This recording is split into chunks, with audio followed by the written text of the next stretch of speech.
what we do is we kind of talk for a little bit because sure, let's talk. There's not a lot of people that see us in the first, I'm going to say 30 seconds or so, because right now Facebook sort of amasses their notifications out there and tries to grab people to say, hey, do you want to see the Kelly and Rick show? Right? That's what it is, the Kelly and Rick show, absolutely. So that's why I thought, how cool it is to have you here, because then we get to see the mayor of Burlington, guys, okay, live, up close and personal, like he's here, and we get to talk about some really neat stuff. Absolutely. And find it about Rick Goldring behind the scenes, maybe. Sure.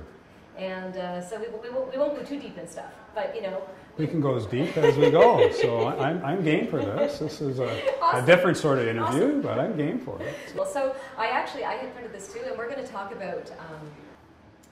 Today is all about mindfulness. So we want to. I guess with all the way that the world is changing so quickly right now, right? And I think that there's this collective consciousness of suffering. I'm just going to call it that.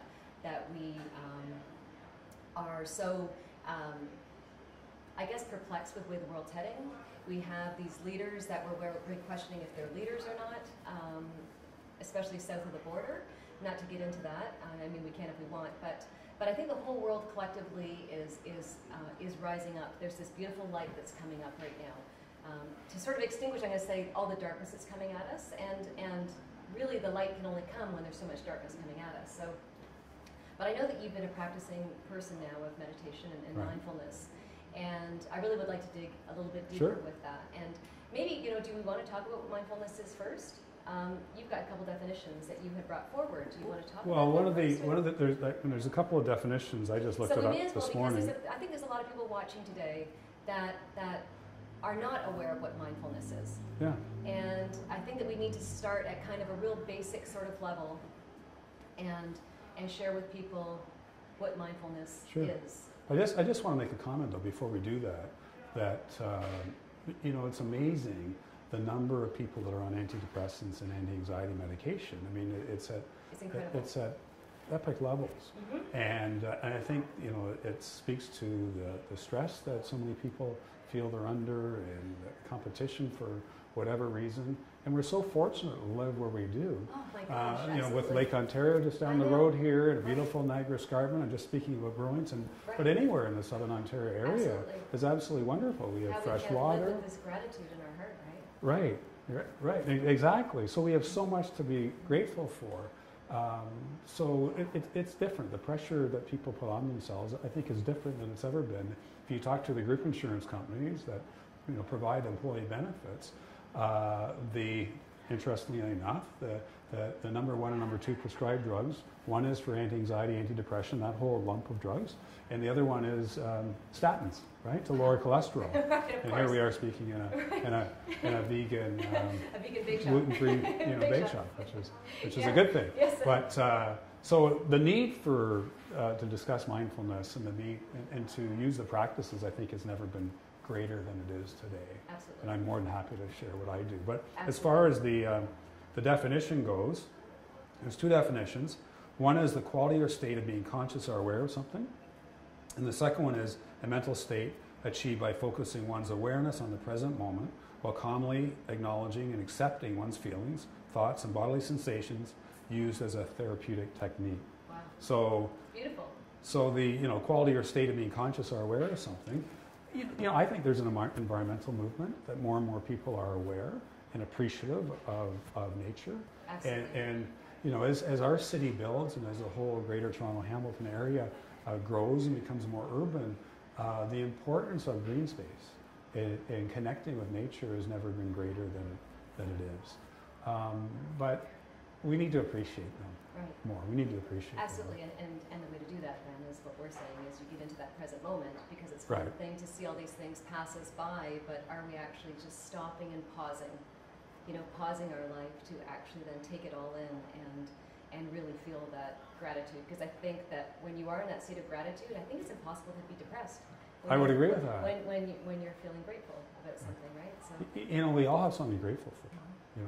A friend of mine just died recently at 50. He had cancer for 7 years. Wow. And he was grateful for the opportunity to say goodbye to his family. much earlier, but he embraced the here and now. He embraced what was Accepting in what front of him, is. accepting what is, and looked at that as a gift, that he could reflect on his life and he could connect with his family Isn't that beautiful? and friends. How do you see mindfulness being incorporated into leadership roles? That's a very good question. I think when leaders talk about it more, then it gives it some legitimacy, and more people will be interested in finding out more and how to do certain exercises that help with gratitude, that help with relaxation, and help with living in the moment. But I think what you're doing here and having a conversation with me contributes to that. One of my favorite expressions is force negates. You know, the stronger I push you, Right. the more you resist. Right. And so I think with the whole, movement around meditation and mindfulness, you can't force it, No, you can't. right? It has No. to come organically or Right. naturally. And you have to lead the way. So if, Right. if people know that, say Rick Goldring actually is into this sort of practicing, they start asking the questions of it, but you're actually just leading by example. Right, Of how exactly. you're conducting your days and the staff that are around you and people that are around you, you're attracting a different kind of cohesiveness. Probably with even in the city hall itself, they know that your energy is just radiating differently. It's interesting, sort of my background. When I was in my late teens, which is 40 years ago. Wasn't that just last year? Yeah. 41 years ago, my mom encouraged me to take transcendental meditation No because kidding. she read about it, Wow. and there was a big full page spread on meditation know this? in Time magazine, and so You're a TM guy. I'm a TM guy. Yeah. Wow. Ken and I talked about it. Wow. Yeah, and I'm a TM guy, but I never did it consistently. I did it at moments of maybe crisis. I never did it consistently. And it was about 2.5 years ago. I don't have a lot of time to watch TV, but I happened to have a few minutes on a Sunday afternoon. I'm flipping, right? Seeing what's on the sports and blah, blah, blah. And Deepak Chopra's on PBS, and he's talking about meditation. He's awesome. And he is awesome. And I've read Yeah. a couple of his books. 7 Spiritual Laws of Oh, Success so amazing. is one of my favorite Love books, it. and I can never get bored of that book. No, it's always something new coming. There's always in. something new. New little Exactly. morsel. But he's talking about the importance of meditation. And he says, everybody should meditate at least 20 minutes a day. And then this gentleman came up to him after a talk. He's telling a story. And he said, I'm too busy. I can't meditate 20 minutes a day. I'm too busy. I don't have time. And he says, you, sir, you should meditate twice a day. and I thought, and so should I. And so it brought me back to meditation. That's transcendental meditation. It's 20 minutes in the morning, Yeah. 20 minutes in the afternoon or early evening. Yeah. And so right then and there, I started meditating. Amazing. And since that time, the last 2.5 years, I meditate 95% of the time in the morning. The only time I don't is when I'm away on holidays, and I sort of get out of a bit of a routine. And I meditate in the afternoon or evening at like 85% Isn't that of the amazing? time. What I found is the meditations ground you. Mm-hmm. So this morning for 20 minutes, I'm down in my office, and it's quiet. It's like 5:30 in the morning, and it's quiet, and I have a mantra that I recite. And it's transcendental meditation is very simple. Very simple. Very simple. You have a mantra. You recite it to yourself quietly. Your mind, your mind can't be settled. Your mind's only thinking about all sorts of different things. Absolutely. So you start thinking about other things, and you go, oh yeah, I should go back to my mantra. And then you just go back again. And then some meditations, you really do feel, I would say, have a better quality to them. They all don't have that same quality, but the benefit, the aggregate benefit of meditation is significant. There's all sorts of peer-reviewed science that support the value of it. And there's other studies about other forms of meditation. But no, it's helped ground me. There's a great book by the name of Scott Peck, who's a psychiatrist, and it's called The Road Less Traveled. Mm-hmm. And the very first line is, life is difficult, right? And once you realize that, once you accept Right, that just life is a surrender big, to it, right? exactly. Just Once surrender. you realize that and accept that, life can be wonderful. Absolutely. But it's not wonderful by default. No. Right? You do have to spend some effort at it. But I find with the transcendental meditation, it's more effortless now than when I first started, again, 2.5 years ago. And I find that even on a very busy day, when I've got a lot of meetings, I'll see the window and I say, okay, that'll be my time. And I say to staff, I'm closing my door for 20 minutes. And despite all the craziness of whatever political issues we could be dealing with, I'll close the door and I'll meditate for 20 minutes. And it is very refreshing, and gives you more energy for the rest of the day. It makes you a better leader. I think so. I believe so. I think so. We're planting seeds right now. And this is what I'm so grateful to be able to do with you this morning is we're planting seeds in people.